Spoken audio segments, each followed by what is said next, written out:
Sallu ala Nabi Muhammad. Tafsir yang keempat yang akan disampaikan langsung oleh Hadratul Mukarram Profesor Dr. Kiai Haji Syukron Makmun BA, pengasuh Pondok Pesantren Darur Rahman Jakarta. Kepada beliau kami haturkan.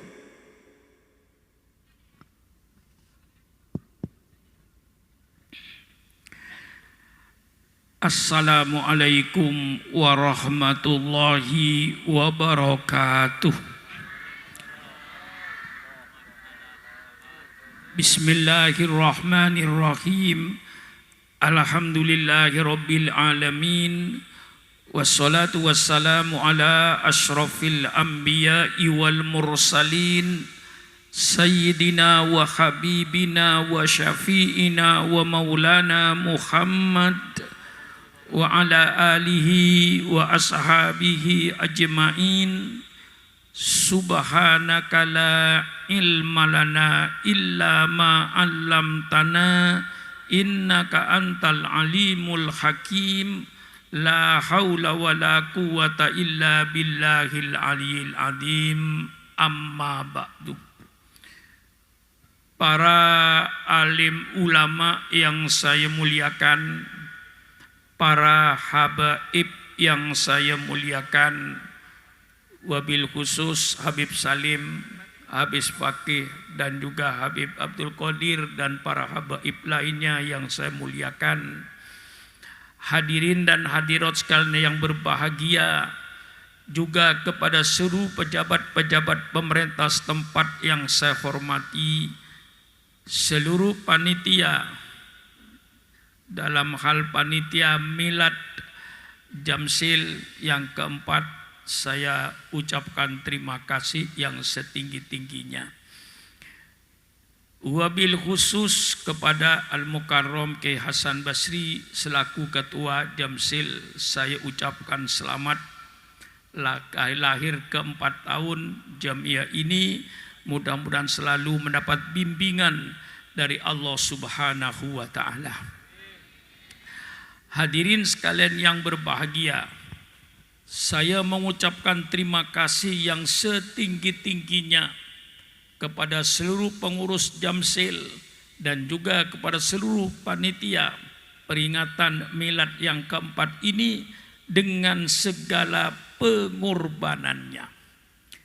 Selalu saya menitik beratkan pidato-pidato saya ini kepada pengorbanan, dan pengorbanan. Sebab apa? Karena saya yakin tidak ada satu cita-cita, tidak ada satu kemauan yang akan berhasil tanpa adanya pengorbanan. Itu selalu saya katakan. Negara Kesatuan Republik Indonesia berdiri bukan hadiah dari Belanda. Negara Kesatuan Republik Indonesia merdeka bukan hadiah dari Jepang. Negara Kesatuan Republik Indonesia merdeka ini dibangun di atas aliran darah bangsa Indonesia. NKRI itu dibangun di atas cucuran air mata rakyat Indonesia. Berapa juta wanita yang menjadi janda, berapa juta anak yang menjadi yatim karena bapaknya gugur di medan perang melawan Belanda dan melawan Jepang. Ini sejarah republik. Maka kepada penguasa-penguasa yang sedang berkuasa, kau jangan seenaknya menikmati kemerdekaannya dengan ngerampok duit rakyat. Negara ini didirikan di atas darah bangsa Indonesia. Negara ini didirikan di atas cucuran air mata. Sekarang Syukron Makmun yang jadi kiai katakan, yang jadi camat, yang jadi bupati, ini orang-orang yang menikmati jasa orang lain.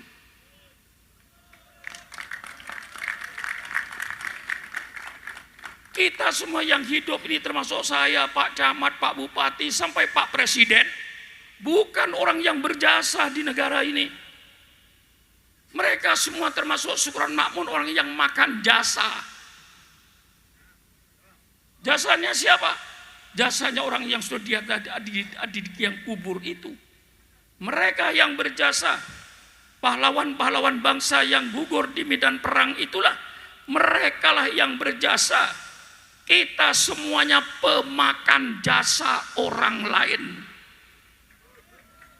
Maka saya peringatkan kepada seluruh pemimpin-pemimpin bangsa, termasuk para ulama, termasuk para kiai, para asatidah, pemimpin-pemimpin bangsa, dari ketua RT-nya sampai presidennya, jangan kau seenaknya makan jasa orang lain.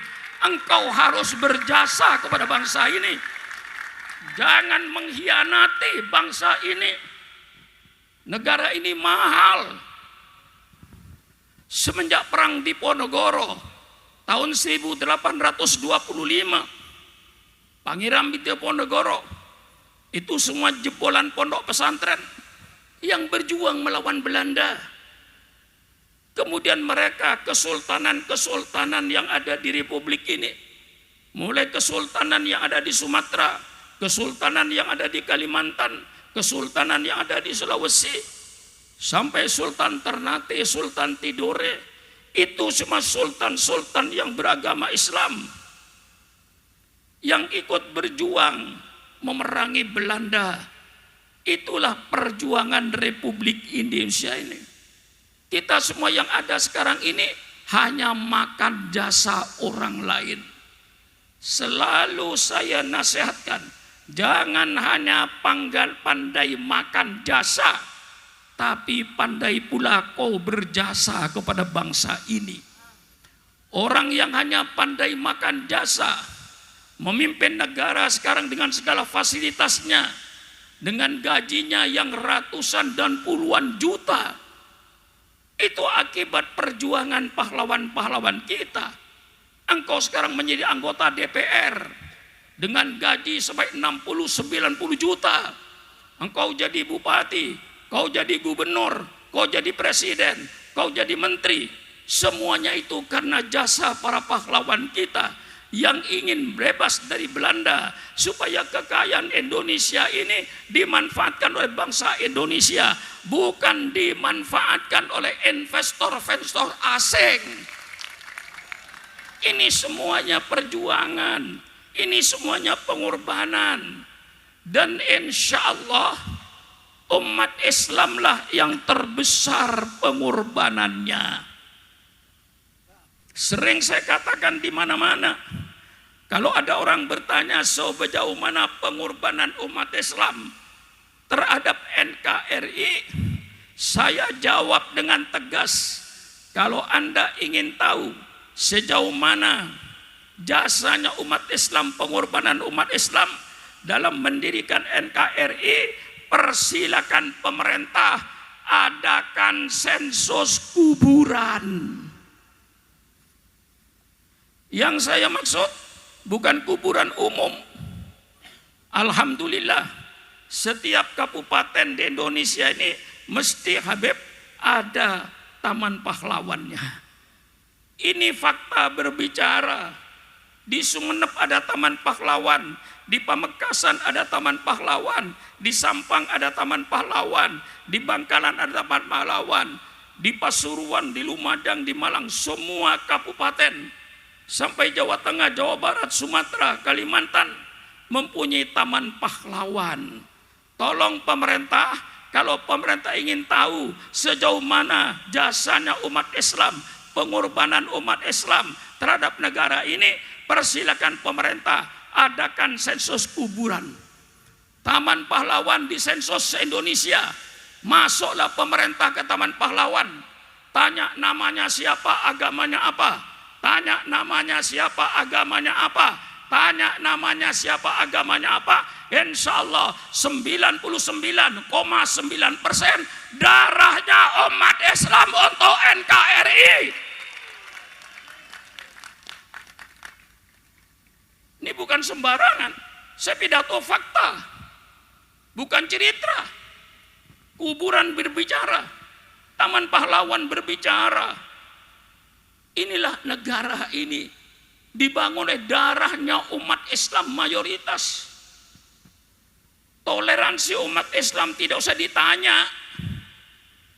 Kalau bertanya toleransi umat Islam terhadap negara itu orang yang tidak tahu sejarah. Mestinya sekali lagi saya katakan, mestinya setelah negara memperoleh kemerdekaan, Indonesia mestinya adalah negara Islam. Adalah negara Islam. Sebab apa? Kalau demokrasi 90% penduduknya beragama Islam.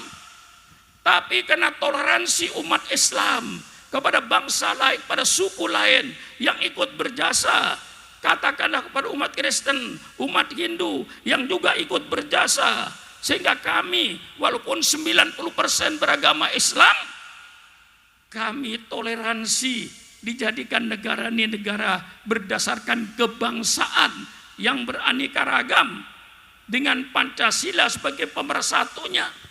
Subhanallah, alangkah besarnya toleransinya umat Islam. Penduduknya yang 90% beragama Islam tidak mau menjadikan negara itu negara Islam. Kurang toleransi apa? Hai umat di luar Islam, toleransi apa yang kau inginkan? Islam sudah toleransi sedemikian rupa. Apalagi kalau kita baca sejarah, seandainya tidak karena pengorbanan para ulama, toleransi ulama, NKRI tidak ada. Persilakan kalau Pak Camat hadir, pejabat pemerintah hadir, saya katakan, kalau tidak karena toleransi ulama, NKRI tidak ada. Mari buka sejarah Indonesia. Ketika Bung Karno ingin kemerdekaan, diundang oleh Bung Karno sebanyak 60 orang untuk membuat format negara ini kayak apa bentuknya.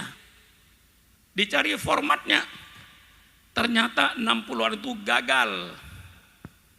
Lalu Bung Karno membentuk 9 orang, terdiri daripada Bung Karno, Bung Hatta dari agama Kristen, ditunjuk A.A. Maramis, dan didirikan dari nasionalis Pak Muhammad Yamin.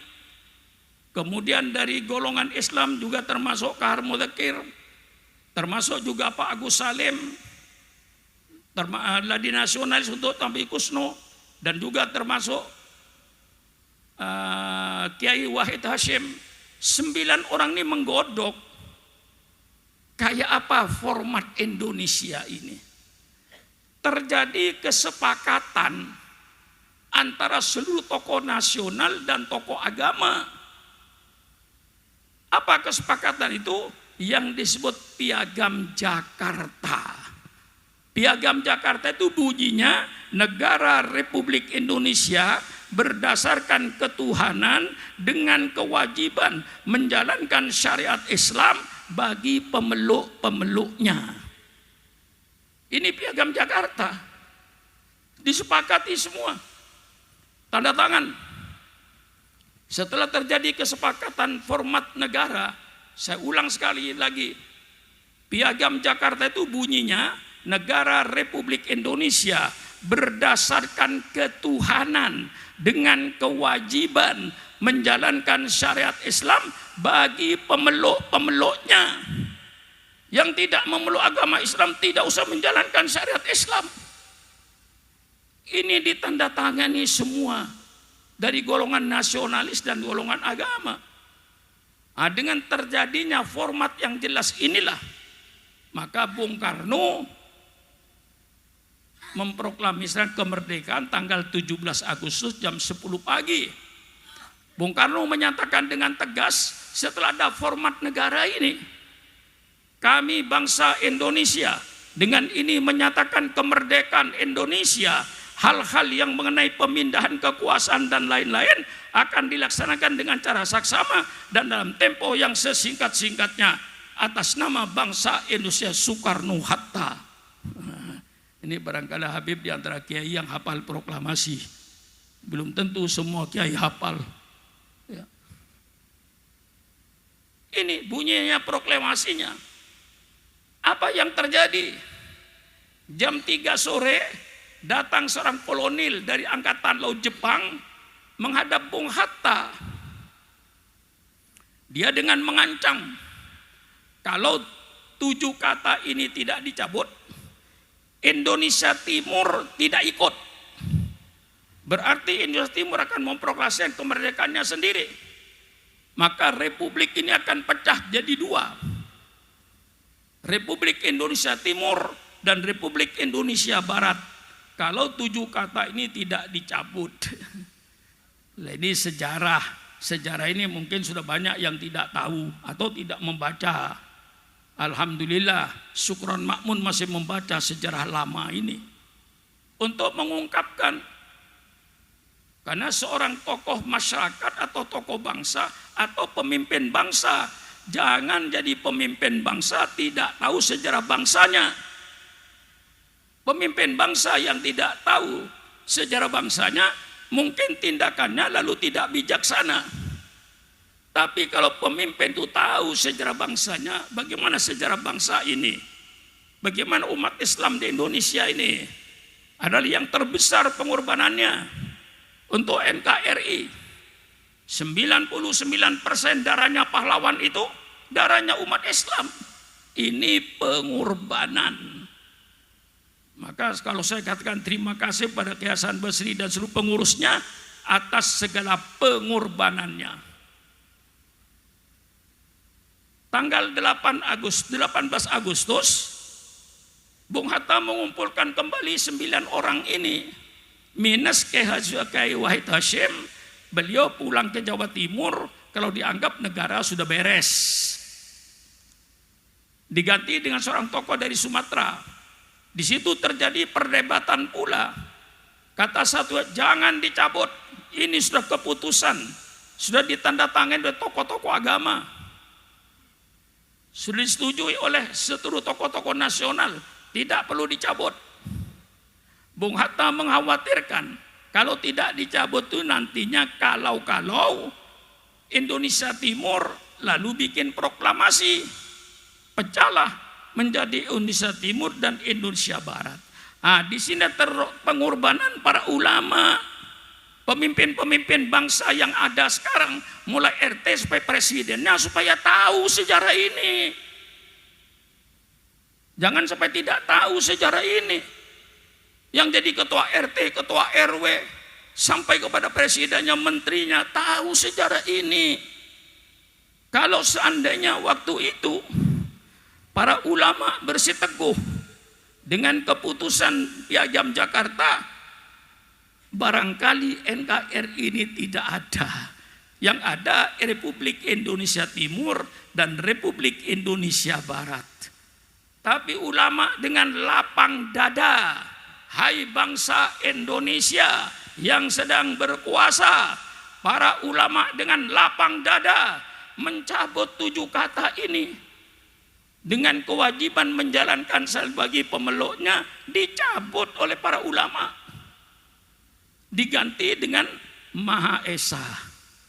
Maka setelah itu berubah, yang asalnya negara Republik Indonesia berdasarkan ketuhanan dengan kewajiban menjalankan syarat Islam bagi pemeluknya, dicabut, lalu menjadi negara Republik Indonesia berdasarkan ketuhanan yang Maha Esa. Sebelumnya tidak ada kata-kata Maha Esa. Nah, ini sejarah Republik Indonesia, pengorbanan para ulama. Penduduk yang 90% beragama Islam rela dengan negara kebangsaan demi apa? Demi NKRI. Mestinya kalau secara demokrasi sudah jelas Indonesia Islamnya 90%, mestinya waktu itu otomatis negara Islam. Kalau tidak toleransinya para tokoh-tokoh Islam, para ulama ketika itu. Nah, ini sejarah pengorbanan. Nah, termasuk dalam Jamiah Silaturahmi ini, alhamdulillah, umat Islam yang ratusan juta tidak bisa dipimpin oleh cuma satu orang. Bisa dipimpin oleh banyak-banyak orang, tapi dengan syarat satu akidah Islam ahli sunnah wal jamaah. Persilakan bikin perkumpulan lain untuk menghidupkan, membimbing umat. Karena umat itu perlu dibimbing. Jangan sampai umat ini kayak anak ayam kehilangan induknya. Ini sekarang yang dirasa. Kalau zaman dulu, zamannya Kiai Wahab Hasbullah, zamannya Kiai Hasyim Asy'ari, zamannya Kiai Dr. Idam Khalid, zamannya Kiai Maskur, itu umat Islam tidak pernah bingung. Apalagi ketika NU menjadi partai politik. Partai politik Nahdlatul Ulama. Sehingga keluar hukum fatwa ulama fardhu ain. Memilih partai Nahdlatul Ulama. Yang muda-muda ini nggak tahu kalau NU itu partai politik. Taunya NU itu Jamiah Nahdlatul Ulama, Kiai. Padahal NU itu partai politik lama. Sehingga waktu itu orang NU bisa jadi Perdana Menteri. Kiai Dr. Idam Khalid pernah menjabat Perdana Menteri, pernah megang Menteri Sosial, bahkan pernah memegang Menteri Keuangan. Anggota NU dari Purworejo itu menjadi Menteri Keuangan, pernah Menteri Sosial, pernah megang Menteri Agama.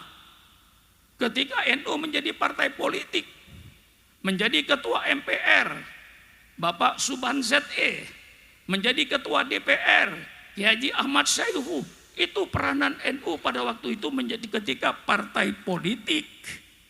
Yang muda-muda ini nggak tahu, taunya Jamiah Nahdlatul Ulama.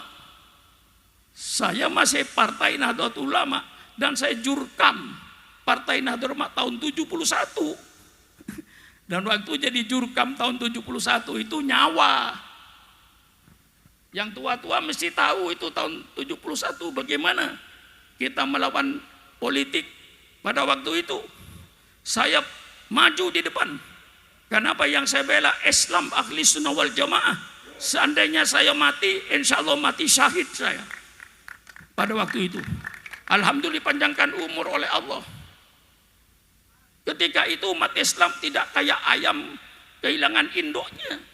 Semua Islam ahli sunnah wal jamaah bersatu nyoblos Nahdlatul Ulama ketika pemilihan umum. Nah, setelah NU kehitoh, juga pemimpin ulama tidak membingungkan umatnya, tetap dibimbing. Jamiah Nahdlatul Ulama bergerak di bidang sosial keagamaan. Kemudian orang NU semuanya salurkan P3, salurkan politikmu ke P3. Masih ingat? Semuanya P3 waktu itu. Saya jurkam lagi. Masih ingat? Ketika partai P3 di Sumeneb semuanya P3. Orang NU tidak pernah bingung. Ketika pemilihan umum tidak pernah bingung. Kenapa? Pemimpinnya mengarahkan. Kemana politiknya? Ke P3. Selesai. Nah, maka kita para ulama ini jangan membingungkan umatnya. Pimpin umat ini, arahkan umat ini. Jangan sampai umat ini kayak anak ayam kehilangan induknya. Mau kemana saya dalam politik bingung. Ketika mau milih presiden bingung. Mau milih partai politik bingung. Mau milih DPR bingung. Karena tidak diarahkan. Ini saya buka kartunya. Karena saya ini orang tua. Tahu sejarah ini.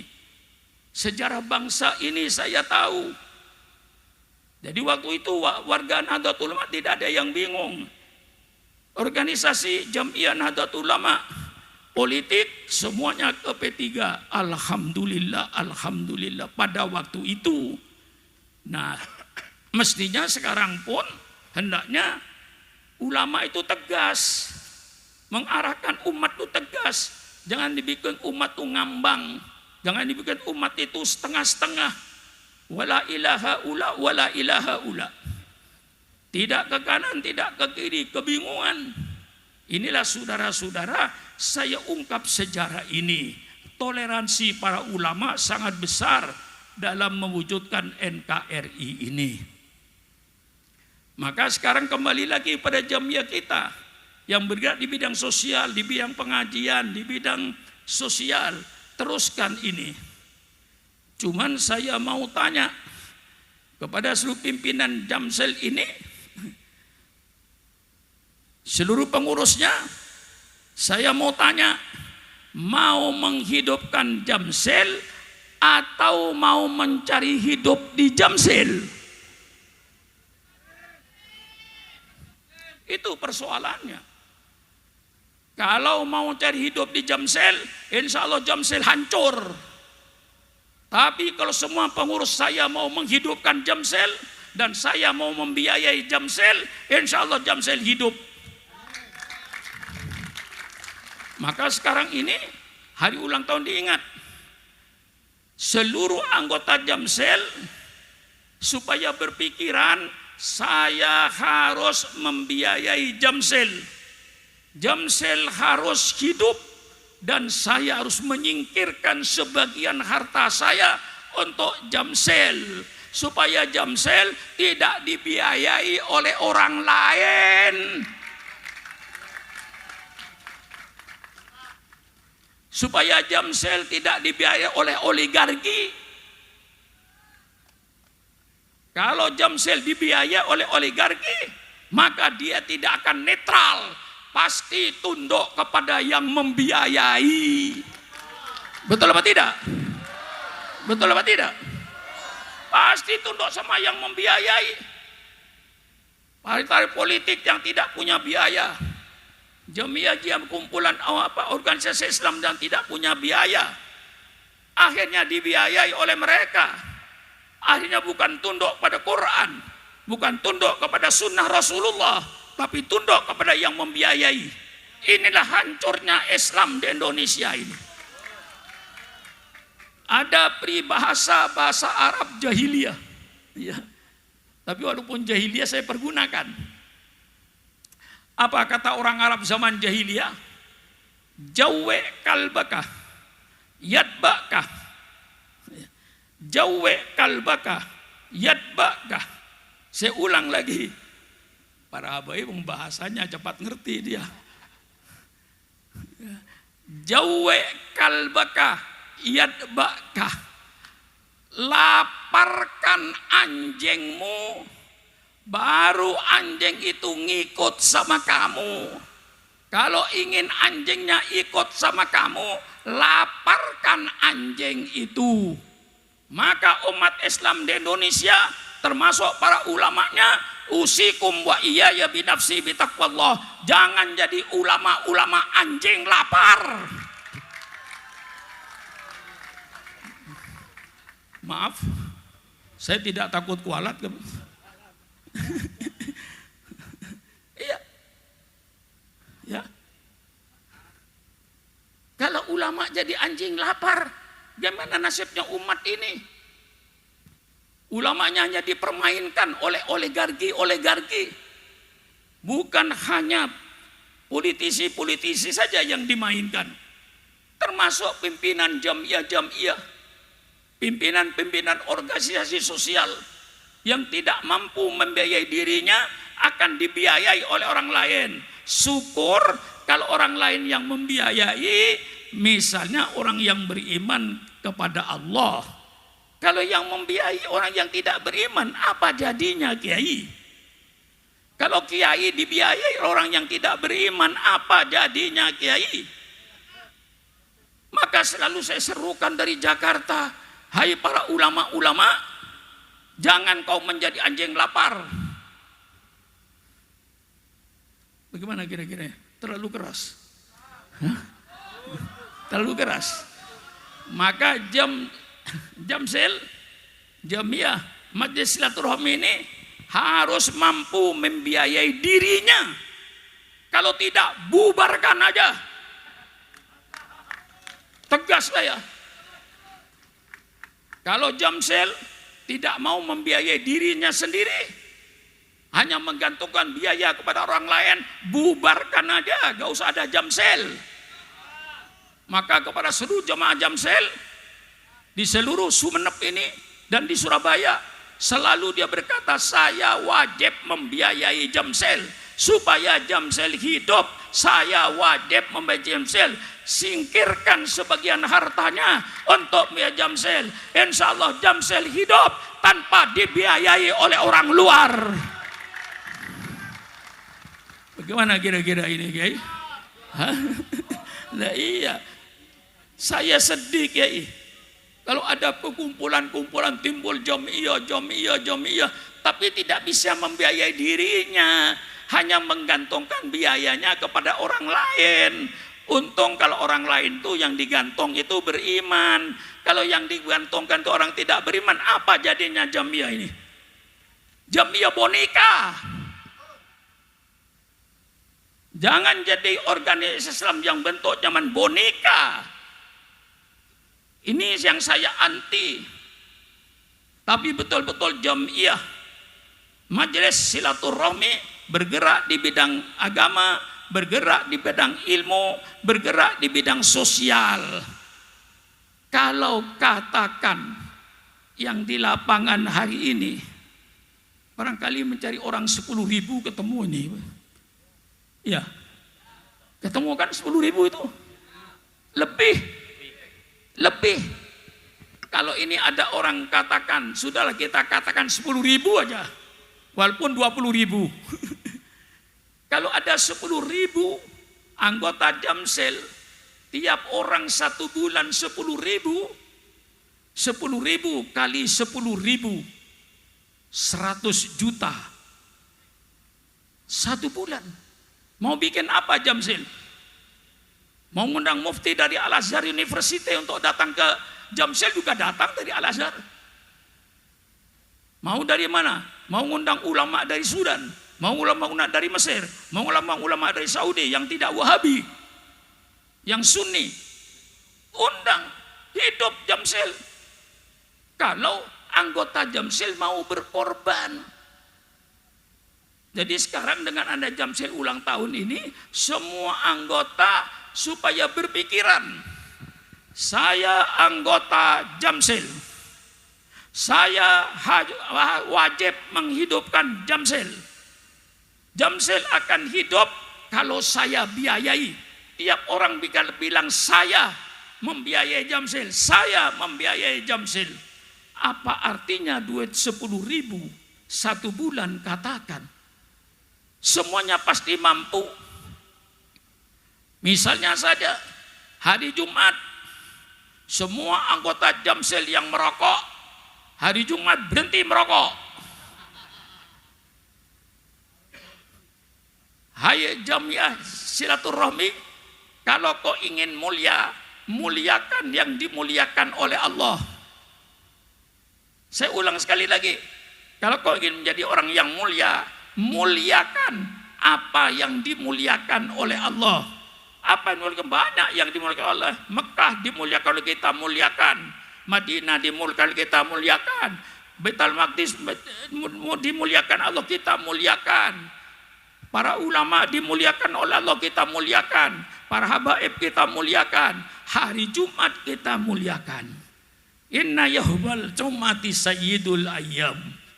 Kalau seandainya semua anggota Jamsel yang merokok, ya, anggota Jamsel yang merokok, begitu subuh Jumat, saya hari Jumat tidak merokok 1 hari saja. Besok Sabtu ngerokok, Minggu ngerokok, Senin merokok, Jumat saja tidak merokok. Semua anggota Jamsel yang merokok, hari Jumat berhenti merokok. Uang Jumatnya untuk uang rokoknya untuk Jamsel. Hidup gak Jamsel? Hidup gak Jamsel? Hidup gak Jamsel? Dengan membiayai Jamsel. Maka mari kita semuanya menghidupkan Jamsel, bukan mencari hidup di Jamsel. Ini yang selalu saya kobarkan. Saya sedih kalau nanti kita bikin organisasi miskin, nggak punya duit, Mau ngadakan apa-apa, minta bantuan orang lain. Untung kalau yang membantu Habib Abdul Qadir, ya lumayan. Kalau yang membantu Habib Abdul Qadir, kalau yang membantu orang yang tidak beriman, lalu kamu harus tunduk kepada mereka. Inilah yang terjadi sekarang ini. Banyak pemimpin-pemimpin boneka, pemimpin-pemimpin yang menamakan diri pemimpin Islam, tapi nyatanya boneka. Dia diatur oleh orang luar karena dia nggak punya duit. Maka umat Islam itu harus kaya. Kalau NU ingin hidup, semua orang NU berpikir saya wajib membiayai NU. Kalau NU dibiayai orang lain, Allahu a'lam bissawab, termasuk pada Jamsil ini. Maka ini suatu perjuangan. Kalau anggota Jamsil pada malam ini mengikuti apa yang saya arahkan, saya anggota Jamsil, saya wajib menghidupkan Jamsil. Untuk menghidupkan Jamsil, Jamsil perlu biaya supaya tidak dibiayai oleh orang luar, dibiayai sendiri oleh Jamsil. Maka saya seorang anggota Jamsil, setiap bulan 10.000, tiap hari Jumat 1 rokok 1 bungkus untuk Jamsil. Kira-kira Jamsil hidup Pak kira-kira ya? Mana Kiai Hasan Basri? Nah itu Kiai Hasan Basri. Mari kita gerakkan umat. Tidak ada artinya 1 bulan 10.000. Dan setiap umat mampu. Bukan tidak mampu yang saya ajak ini. La yukalliful nafsan illa usaha. Saya tidak akan membebankan masyarakat yang tidak mampu. Tapi saya membebankan pada Anda yang Anda pasti mampu. Biar tukang becak 10.000 1 bulan mampu. Mari berkorban. Ini perjuangan menghadirkan pengorbanan. Kan umat Islam yang tidak mau berkorban, mau bikin organisasi, tapi ingin apa yang saya ambil dari organisasi itu? Apa keuntungan saya? Bukan menghidupkan, cari hidup. Jadi saya minta maaf kepada Kiai Hasan Basri. Ya, kalau saya terlalu keras atau terlalu kasar. Ya, karena saya bicara dengan makhluk kasar. Di depan saya ini makhluk kasar, makhluk halus kira-kira ya. Hah? Ibu-ibu makhluk kasar, makhluk halus. Barangkali jin-jin dari Gunung Geger sana itu. Atau jin-jin dari Gunung Payudan ikut hadir. Saya bicara dengan orang kasar, dengan makhluk kasar. Maka saya dengan kata-kata yang agak kasar. Demi supaya memahami, supaya Islam ini hidup. Islam tidak dipermainkan oleh orang lain. Ini saya serukan, hai organisasi Islam, baik organisasi Islam politik maupun organisasi Islam yang bersifat sosial, tolong kalau tidak mampu membiayai dirinya, bubarkan saja daripada kau menjadi boneka. Kasar ini ya. Ini tapi ya semuanya kepentingan umat. Lah inilah. Lah kita sejarah pengorbanan bukan kita saja. Rasulullah jadi nabi itu saya ceritakan pahitnya Habib.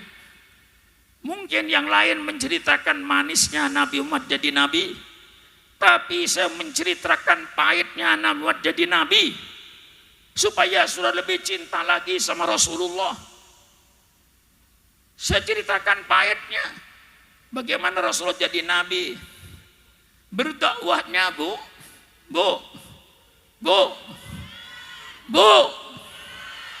Mata na mencela yang tidak nyol. Mata na mencela, ya Allah tak nyampit. Buk. Kenanganku lebuk, mun mata na mencela, ya Allah tak nyampit. Ketika nyaman cukup gereng. Oning cukup gerang iki. Oning cukup gerang. Matana mancel yolok tak nyam. Buk. Buru nyampit takoi totek cukup gerang. Tak nyampit takoi kocek cukup gerang. Gula atung yang Kanjeng Nabi paen Kanjeng Nabi tadi nabi. Berdakwah tidak seperti Syukron Makmun. Masya Allah, Syukron Makmun datang ke Sumeneb. Sudah disiapkan tidurnya di hotel. Kemudian disiapkan makannya. Masya Allah. Nabimu berdakwah ke Taif bukan disuguhi buah apel, bukan disuguhi pisang, dilemparin batu, Bu. Bagaimana menderitanya? Berdakwah dari pintu ke pintu, Bu. Mengajak keluarganya supaya masuk Islam. Mengapa? Karena diancam, Bu. Diancam dengan apa? Pembunuhan. Diancam dengan kekerasan.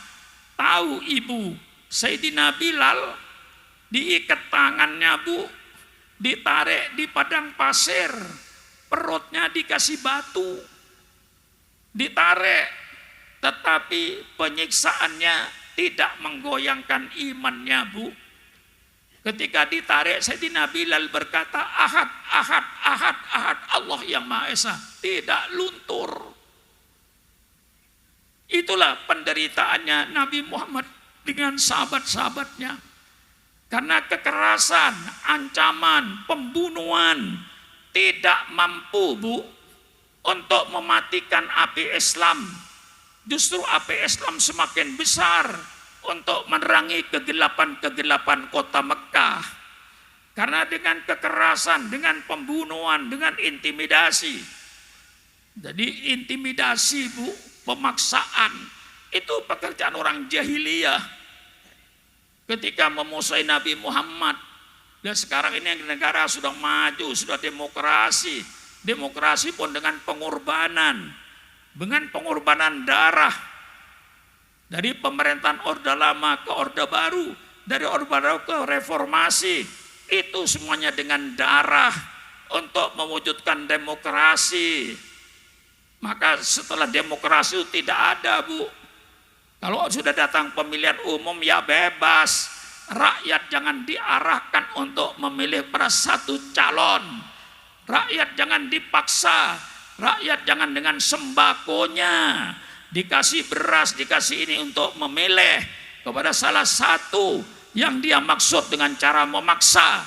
Itu kembali kepada zaman Orde Lama, zaman Orde Baru, dan kembali kepada zaman jahiliyah. Ini supaya dipaham oleh pejabat-pejabat pemerintah ini. Yang menjadi pejabat pemerintah dalam pemilihan umum netral. Jangan main. Nah, kalau wasit ikut main, kira-kira lapangan sepak bola rusak enggak kira-kira? Rusak enggak? Pejabat pemerintah itu wasit. Yang menjalankan permainan. Jangan wasit ikut main, hancurlah permainan. Betul apa tidak? Betul apa tidak? Nah, ini dengan pengorbanan, dengan kekerasan, dengan kekejaman, tidak mampu untuk memadamkan api Islam. Akhirnya orang kafir Quraisy merubah lagi politiknya dengan politik embargo ekonomi. Digantung di Ka'bah itu seluruh bangsa Arab tidak boleh mengadakan hubungan dagang dengan umat Islam supaya Nabi Muhammad dengan sahabat-sahabatnya mati kelaparan. Jadi ketika Libya, ketika Irak diembargo ekonominya oleh Amerika Serikat, saya katakan, hai bangsa Irak, hai bangsa Libya, bukan engkau yang pertama kali merasakan embargo ekonomi. Nabimu 1400 tahun yang lalu merasakan embargo ekonomi. Inilah pahitnya Nabi Muhammad jadi nabi. Mengapa saya ceritakan ini? Supaya kita lebih cinta lagi kepada Nabi. Lebih cinta lagi kepada Nabi. Kalau boleh saya katakan para habaib, kita nikmat sekarang ini termasuk Syukron Makmun. Nikmat, diundang orang, kadang-kadang naik pesawat, disiapkan hotel, sekian makan. Saya katakan, Apa yang kau peroleh sekarang kenikmatan, hai pimpinan-pimpinan umat Islam, baik ustadz maupun kiai, para habaib semua yang sekarang merasakan nikmatnya beragama Islam, kenikmatan Anda yang Anda peroleh itu di atas penderitaan nabimu 1400 tahun yang lalu. Nabimu yang menderita, Syukron Makmun yang menikmati penderitaan Nabi. Maka itulah kita harus berhutang budi besar kepada Rasulullah Sallallahu Alaihi Wasallam. Sehingga Rasulullah Al-Quran berkata, "Qul as'alukum alaihi ajra illal mawaddata fil qurba."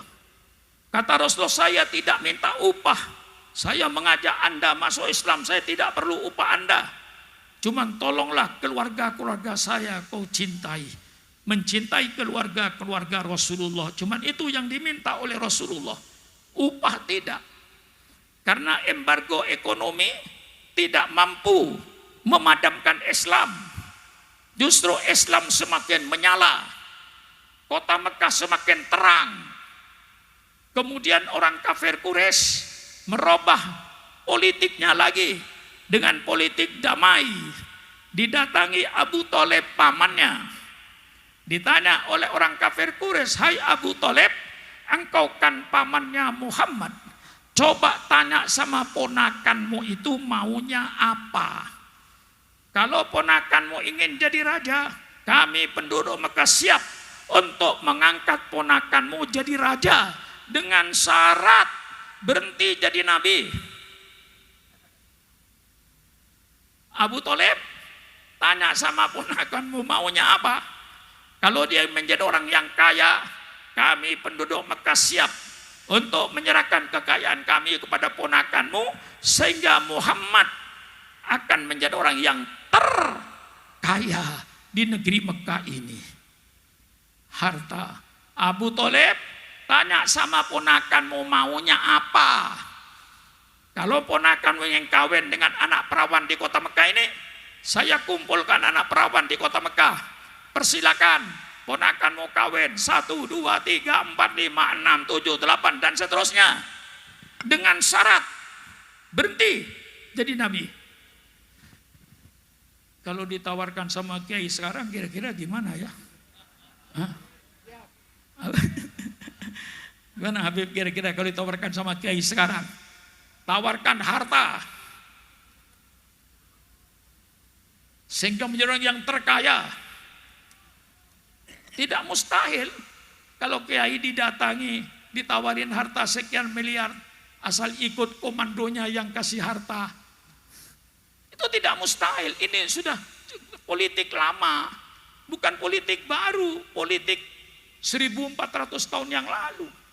Namun ditawarin, kalau ponakanmu yang jadi orang kaya, asal berhenti jadi nabi. Kami penduduk Mekah siap untuk mengumpulkan semua kekayaan kami, sehingga Muhammad menjadi orang yang terkaya di negeri ini, asal berhenti jadi nabi. Berhenti berdakwahnya, berhenti menjalankan Islamnya. Apa yang dialami nabi akan dialami oleh ahli warisnya. Tidak mustahil kalau seorang ulama didatangi, asal ikut saya milih si fulan, saya kasih duit 10 M, tidak mustahil. 20 M tidak mustahil. Mungkin bisa 100 M juga tidak mustahil. Tergantung pada pengaruhnya kiainya. Semakin luas pengaruhnya semakin mahal. Kalau ulama cuman berpengaruh di satu kecamatan harganya sekian. Kalau ulama berpengaruh satu kabupaten sekian. Kalau ulama berpengaruh satu provinsi sekian. Kalau ulama berpengaruh seluruh Indonesia, mungkin harganya paling mahal. Itu tidak mustahil terjadi. Kenapa? Kita baca sejarah lama. Sejarahnya Rasulullah pun ditawarkan harta, wanita, takhta. Maka kalau kiai ditawarkan jadi pejabat, Habib, hati-hati. Ya, kalau kiai ditawarkan jadi pejabat, tolong hati-hati. Mungkin diangkat jadi pejabat supaya berhenti jadi kiai. Betul? Misalnya contoh, gak usah jauh-jauh. Sukron Makmun diangkat jadi menteri luar negeri. Kalau saya diangkat menjadi menteri luar negeri, otomatis berarti saya disuruh berhenti jadi kiai. Iya kan? Orang Sumeneb mengundang saya. Oh, Pak Suron masih ada di Jerman. Saya menteri luar negeri keliling. Diundang lagi orang Pamekasan. Oh, saya masih ada di Spanyol. Berada di Jepang. Jadi Sukron Makmun kalau diangkat jadi menteri luar negeri, berarti Sukron Makmun disuruh berhenti jadi kiai. Jelas. Mungkin juga bisa positif. Misalnya Sukron Makmun diangkat menjadi menteri dalam negeri. Saya pergunakan pejabat-jabatan saya. Berhubung saya menjadi menteri dalam negeri, saya perintahkan kepada seluruh gubernur, seluruh bupati yang beragama Islam, setiap malam Jumat baca Yasin, baca tahlil, baca marhabanan demi kejayaan Republik Indonesia. Positif. Positif kan? Saya dijadikan gubernur di Jawa Timur misalnya, tapi tidak mungkin, nggak usah curiga. Ya, sudah masa lalu itu Pak bagi saya. Ya, tidak ada pikiran seorang menjadi DPR, sudah lewat. Jadi bupati sudah lewat ketuaan. Mau jadi gubernur sudah ketuaan. Bu. Kira-kira ibu melihat saya ini tua apa muda, Bu? Hah? Jangan macam-macam jawaban. Yang jawab tua, terima kasih. Itu yang benar. Yang bilang muda, itu jelas orang itu naksir saya itu. Itu namanya perempuan mata keranjang. Iya Bu, umur saya tahu Ibu. Tahu umur saya. Kalau tidak saya kasih tahu supaya nggak naksir lagi Bu. Umur saya ini Bu, kalau bulan Komariah, umur saya sudah 86 tahun Bu. Baru nyesel yang naksir. Kalau dihitung bulan Samsiah, itu umur saya sekitar 83-84 Bu. Tapi kalau bulan Komariah, Candreng Matura, bulan Matura, umur kula menurut bulan Matura lebelung 6 tahun Bu. Raksa kula sebenarnya nang panggung nika kula paling tua. Maka kula bengal abah kasar bengal. Pulan kula menang tua. Insya Allah tak ada orang tua kening belat nak kana tak ada. Insya Allah yang muda kualat orang tua itu ada. Kan ya Habib ya. Jadi saya berani karena ini yang ada di panggung itu saya paling tua. Nggak ada saya tanya Habib tadi masih 76. Wah masih muda Habib. Apalagi masih 67, lebih muda lagi. Masya Allah kata saya. Saya ketika tahun 60 Bu. Umur saya tahun 50, 45. Masih ngamuk saya Bu. Jangan ada kebatilan di negara ini. Siapapun yang batil, tidak peduli jenderal, menteri, mesti saya tunjuk hidungnya. Waktu saya umur 40-an. Sekarang sudah tua saya ini. Bayangan cuma kuburan. Sudah nggak ada bayangan jadi DPR hilang, jadi bupati hilang, jadi gubernur hilang, sudah ketuaan. Di depan saya yang ada itu bukan anggota DPR, bukan menteri, bukan bupati, bukan gubernur, kuburan. Hanya kuburan yang saya tunggu. Oleh sebab itu saya akan menyampaikan kebenaran. Jadi kalau kiai diangkat jadi pejabat pemerintah bisa positif dan bisa negatif. Positif kalau jabatannya dipergunakan untuk agamanya. Contohnya Sukron Makmun jadi menteri dalam negeri, saya perintahkan atas nama menteri dalam negeri, saya perintahkan semua gubernur, semua bupati yang beragama Islam, saya wajibkan untuk baca Yasin dan baca tahlil setiap malam Jumat. Hebat. positif. Tapi kalau saya dijadikan menteri luar negeri, saya suruh keliling ke Amerika, ke Jerman, ke Jepang, ke Cina, ke Perancis, berarti saya disuruh berhenti jadi kiai. Nabi Muhammad sudah ditawarkan semuanya. Asal kau berhenti jadi Nabi Muhammad, saya angkat jadi raja di Mekah ini. Sudah. Asal kau berhenti jadi Nabi Muhammad, saya jadikan kau orang yang terkaya di negeri Mekah ini. Asal kau berhenti Muhammad jadi Nabi, boleh kau kawin dengan anak perawan di kota Mekah yang manapun saja. Subhanallah, subhanallah, itu nabimu. Dan tentu penawaran ini akan berlanjut ke ahli warisnya. Jadi kalau kiai sekarang ditawarin duit, ya, maka kiai, maaf sekali lagi saya ulang, jangan jadi kiai anjing lapar. Ya. Ya. Maaf kiai. Ya, jangan jadi kiai anjing lapar. Jadi anjing kenyang. Kalau anjing kenyang, orang pegang roti tidak tertarik. Tapi kalau anjing lapar kiai, nurut. Nurut. Kalau anjing lapar, nurut. Nurut siapa? Nurut pada siapa saja yang pegang roti. Ini bahayanya. Maka pernah saya pidato dulu kiai, tahun 71 kiai. Ketika saya kampanye NU waktu itu, Partai Nahdlatul Ulama, saya katakan, kalau para ulama, para kiai tidak siap untuk makan puhung, apa puhung itu? Tenggang, sabrang. Kalau ulama-ulama tidak siap makan sabrang, jangan mimpi Islam akan jaya. Itu pidato saya tahun 71. Kalau tokoh Islamnya siap makan sabrang, siap makan tenggang, insya Allah Islam akan jaya. Tapi orang yang siap makan tenggang belum tentu makan tenggang. Orang yang siap mati belum tentu mati. Orang yang berani mati belum tentu mati. Justru orang yang takut mati, mati duluan. Berapa banyaknya? Contohnya, orang yang berani mati belum tentu mati. Orang yang takut mati belum tentu tidak mati. Maka kita hidup, berani mati.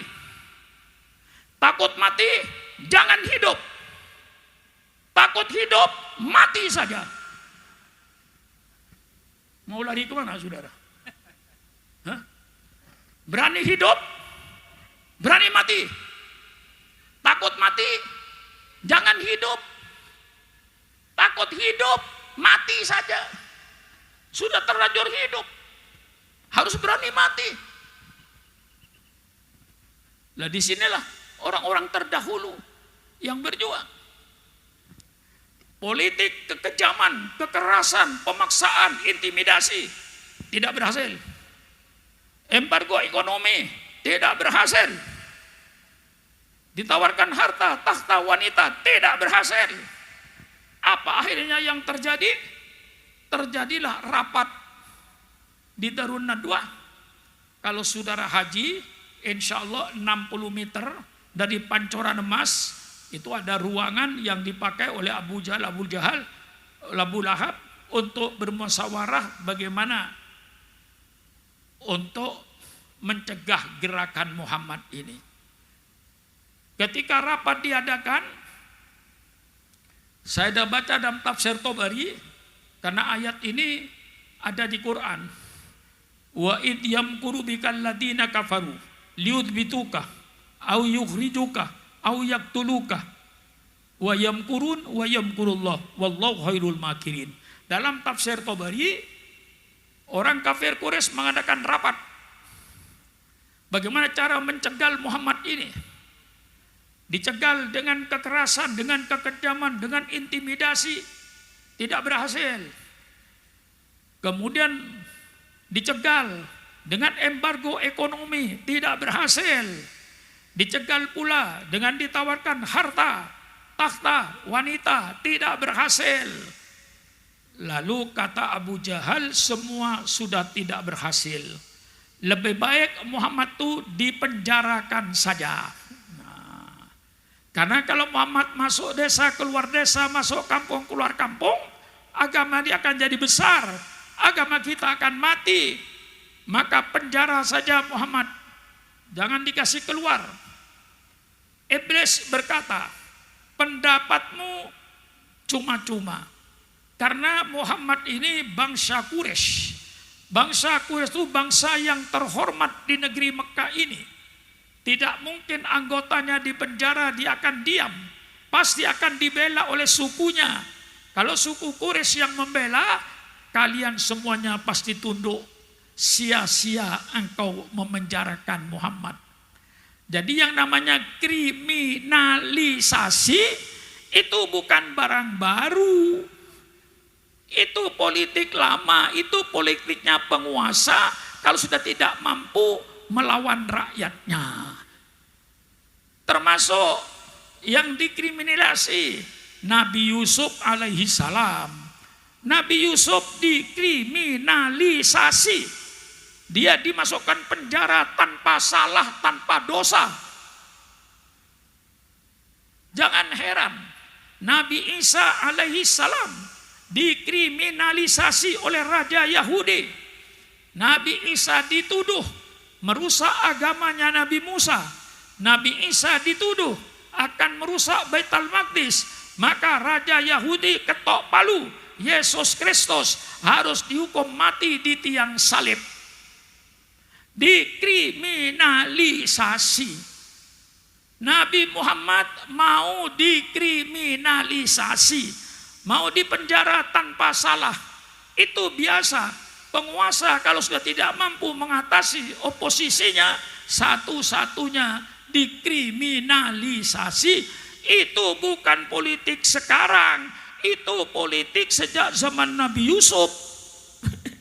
Kalau kita baca sejarah. Nah, lalu kalau di penjara tidak ada gunanya, Abu Jahal berkata, kalau begitu usir saja Muhammad ke luar negeri, supaya Nabi Muhammad tidak ada di negeri Mekah. Karena kalau dia tetap di negeri Mekah, agama mereka akan besar, agama kita akan mati. Usir Muhammad ke luar negeri. Apa kata iblis? Usulmu berbahaya. Kalau Nabi Muhammad diusir ke luar negeri, nanti di luar negeri dia banyak pengikutnya, pasti kami diserang dari luar negeri. Bahaya ini. Ini nanti Kiai baca tafsir Tabari dalam tafsir ayat yang berbunyi wa idh yamkuru bikal ladina kafaru liyuthbituka, untuk menangkap Muhammad. Au yukhrijuka, dan mengusir Muhammad. Au yaqtuluka, dan membunuh Muhammad. Itu di Quran ada itu. Wa idh yamkuru bikal ladina kafaru, ingatlah engkau Muhammad ketika si kafir-kafir itu mau mengkriminasi kamu. Pertama apa kata? Liyuthbituka, tangkap Muhammad. Kalau tidak ditangkap Muhammad, masuk desa, keluar desa, dia akan terus nanti agamanya berkembang. Karena itu untuk ditangkap tidak ada gunanya, kata iblis. Lalu mereka berkata, usir saja Muhammad ke luar negeri. Oh, ini lebih berbahaya. Kalau nanti di luar negeri Nabi Muhammad banyak pengaruhnya, banyak pengikutnya, pasti negara kami akan diserang dari luar negeri, berbahaya. Kalau begitu caranya, diusir ke luar negeri berbahaya, ditangkap tidak ada guna, bunuh saja Muhammad ini. Apa kata iblis? Itu yang benar. Satu-satunya bunuh Muhammad ini. Segala macam cara sudah tidak berhasil. Kekerasan, kekejaman, intimidasi tidak berhasil. Di embargo ekonominya nggak berhasil. Kemudian setelah itu ditawarin harta, takhta, wanita, tidak berhasil. Di penjara tidak ada gunanya, diusir ke luar negeri berbahaya. Kalau begitu bunuh saja Muhammad. Iblis berkata, ini yang benar. membunuh Muhammad. Maka malam itulah, ini sejarah hijrahnya Rasulullah. Malam itu Rasulullah dikepung oleh surat jagoan-jagoan padang pasir dengan pedang terhunus.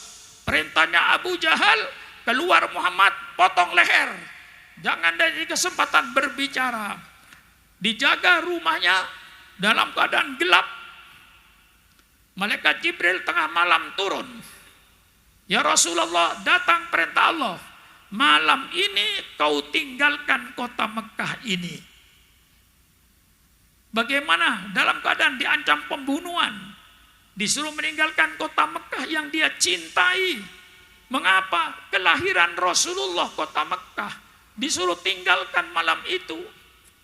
Tapi karena sudah perintah Allah, Allah kasih petunjuk. Rasulullah ngambil pasir, baca ayat kursi, baca qul huwallahu ahad, qul a'udzu binnas, lalu baca sebagian dari surat Yasin. Wa ja'alna min baini aydihim saddaw wa min khalfihim saddam fa'ushaynahum fahum la yubsirun. Ditabur pasir, tertidurlah mereka itu. Keluarlah Nabi melangkah dengan ancaman seandainya di antara mereka yang ratusan orang mengepung rumahnya ini ada yang terbangun, pasti Nabi mati. Ke rumah Abu Bakar Siddiq radhiyallahu anhu. Abu Bakar Siddiq kedatangan Nabi Muhammad, kaget tengah malam. Ada apa Rasulullah? Tengah malam begini. Hai Abu Bakar, malam ini sudah datang perintah Allah, saya dan kau harus meninggalkan kota Mekah. Ini perintah Allah. Apa kata Abu Bakar?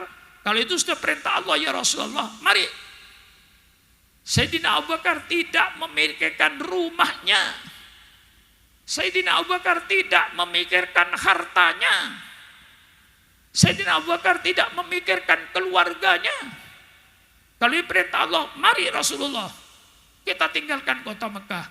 Ini satu-satunya sahabat Rasulullah yang melaksanakan hadis Rasulullah sallallahu alaihi wasallam, la yu'minu ahadukum hatta akuna ahabba ilaihi min malihi wa waladihi wa walidihi wa nasi ajmain. Tidak sempurna iman seseorang. Sekali lagi, tidak sempurna iman seseorang sehingga aku, kata Rasulullah, lebih dicintai olehnya daripada hartanya, daripada anaknya, daripada bapaknya, dan dari semua keluarganya. Abu Bakar membuktikan hadis ini. Dia tidak memikirkan hartanya dan anaknya, karena itu perintah Allah dan Rasulnya, mari berangkat. Tengah malam yang mencekam, yang menakutkan. Saya tidak melarang ibu mencintai suaminya. Saya tidak melarang bapak mencintai istrinya. Saya tidak melarang bapak dan ibu mencintai anaknya. Saya tidak melarang bapak dan ibu mencintai hartanya. Hanya yang saya minta, kecintaan kepada Allah dan kecintaan kepada Rasulullah di atas segala kecintaan yang ada. Bu, cinta enggak sama suaminya? Yang tidak menjawab, saya doakan, ya Allah, mudah-mudahan suaminya kawin lagi. Sudah enggak cinta. Yang tadi batal Bu, sekarang saya ulang sekali lagi Bu ya. Kalau sekarang diulang masih enggak menjawab, betul-betul saya doakan. Yang tidak menjawab mudah-mudahan suaminya kawin lagi. Bu, cinta enggak sama suaminya?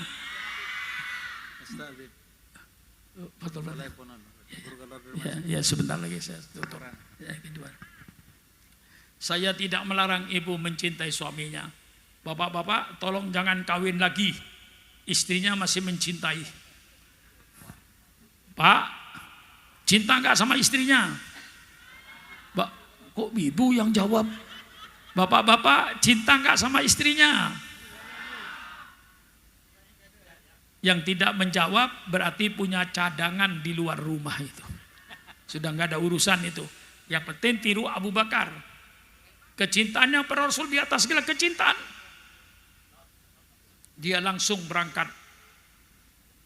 Sampai di Jabal Thur, Rasulullah mengajak istirahat. Abu Bakar istirahat dulu di gua ini. Kita sudah jauh perjalanan. Istirahat dia. Paginya Abu Lahab jahat datang hanya minta. Mana kepalanya Muhammad? Mereka menjawab, Muhammad belum keluar. Tidak mungkin. Sebelum subuh dia sudah keluar. Dibuka pintu, Nabi Muhammad tidak ada. Yang ada Sayyidina Ali karramallahu wajhah. Di mana Muhammad? Sayyidina Ali menjawab, saya tidak tahu, saya tidur. Lalu Abu Jahal mengadakan sayembara. Barang siapa yang menemukan Muhammad hidup atau mati, 300 unta hadiahnya. 300 unta itu kalau di Pamekasan sama dengan 900 kebo. Satu unta itu 3 kerbau harganya. Semua berpacu. Nah, di Quran dikatakan wayam kurullah. Mereka mengadakan tipu muslihat, Allah mengadakan tipu muslihat dengan sebaik-baiknya. Labah-labah disuruh bikin sarang. Merpati bertelur. Begitu orang kafir Quraisy mendapatkan jejak kaki 4, ini mesti kakinya Muhammad dan kakinya Jibril, baginya Abu Bakar. Telusuri. Sampai di permukaan gua, mereka semuanya teriak. Tidak ada orang, tidak ada orang. Itu sarang laba-laba. Masih rapi, tidak robek. Kalau ada orang mesti robek. Padahal di bawahnya ada Nabi Muhammad dengan Abu Bakar Siddiq. Selamat. Itu Allah kasih pertolongan ketika mau hijrah. 3 hari barulah Rasulullah berangkat. Setelah mereka agak reda mencari Nabi Muhammad itu, baru Nabi Muhammad mengadakan perjalanan ke Madinah jarak 416 km. Dan Nabi Muhammad tidak lewat jalan yang datar. Karena jalan yang biasa tentu banyak yang mencari. Rasulullah lewat pegunungan-pegunungan. Yang saudara tahu pegunungan di Mekah Madinah tidak ada pohon. Yang ada cuma pasir. Lah inilah perjuangan Rasulullah untuk menyelamatkan umatnya daripada api neraka. Dengan segala penderitaan.